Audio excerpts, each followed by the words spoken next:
You've decided to buy a property in the Chicago real estate market and you're wondering, where do I even start? What is the first step? Jordan, what do I do so that I can actually buy a property here? Well, today's video, we're gonna be breaking down my 4-part simplified process so that you feel calm, confident, and clear about how to move forward with your home purchase. First part of the process is your information gathering and defining of your wish list. The second part is the showing process. Number 3 on the list is your offer process and understanding fair market value and how to ultimately put together a competitive offer.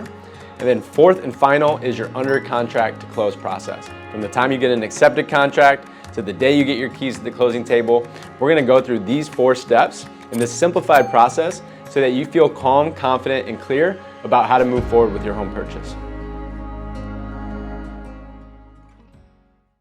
So the first part of the process that we talked about is defining your wish list and the information gathering stage. So this part of the process, you and I have already talked or we're scheduled to talk very soon. And what we want to accomplish in this first initial call together are really 4 different things. We want to talk to you about your financing. Are you going to be using cash to purchase your home, or are you going to be obtaining financing? If you are obtaining financing, if you need a vendor or a referral partner, I'd be more than happy to connect you with some of my favorite ones. If you don't and you have your own, all I ask is that when you have a pre-approval letter, you send that pre-approval letter over to me so then when we're ready to make an offer later in the process, we have that ready to go. So one of the main reasons why you want to get your pre-approval squared away right up front is so that you can better understand what your monthly comfortable mortgage payment is. A lot of people want to come to me and they're very focused on a sales price of a home. However, I often encourage people to look at what is the monthly payment that you're willing to pay and comfortable paying on a monthly basis, not just today, but into the future as well. So by knowing what the monthly payment is, we can understand what your principal and interest is from your lender, and then we can back into the right property because in the city of Chicago, there's taxes and assessments. And so your overall payment for your mortgage is going to be made up of basically 5 things, which is your principal, interest, taxes, insurance, and your assessment. So unlike buying a single family home or maybe buying in a more rural area, in Chicago, you really need to pay attention to the annual taxes and the monthly HOA dues because high taxes and high HOA dues can really eat into the affordability of what you can actually purchase and afford. So if you're looking to maximize value, you want to make sure that you draw parameters around your search so that we know exactly what types of properties to look at. A really important part of our initial call together is to understand better what your ideal timeline is. So in a perfect world, when are you actually closing and moving into this new property? And there are a lot of different types of situations, and you may find yourself in one of them. So you may be a renter that's looking to buy your first property, and we need to make sure that we're timing up the end of your lease term with the closing date on your new home. Or you may actually own a home currently, and you need to list that property for sale, and we need to get it under contract and closed so that you can then go and buy your next home.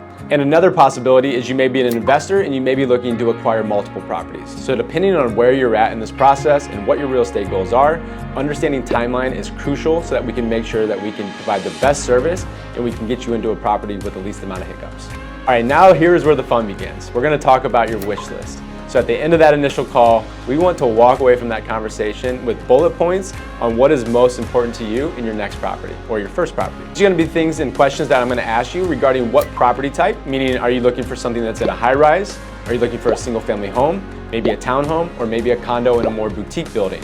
So there are a lot of different types of properties and we want to establish that up front so that we know what we're looking for and so that we can apply your search and your price point so that we're looking in the right neighborhoods.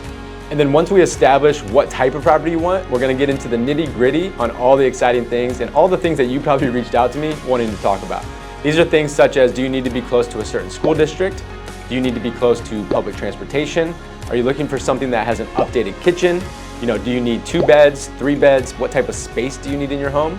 What type of updates may be important to you? And ultimately, what is going to allow the exact lifestyle that you're looking to achieve by purchasing this property? I'm gonna do 2 things. I'm gonna set you up on a search that's gonna send you everything that is currently on the public market for you to look at. So these are gonna be all the homes that are currently active on the public market. The second piece, which is super valuable when you work with someone like myself, is I'm gonna set you up on a search that you can get any coming soon listings as well as private listings sent to you. Once we get to the point where you have a handful of properties that you'd love to see in person, then we can get you into the showing process, which is the second part of the buying process.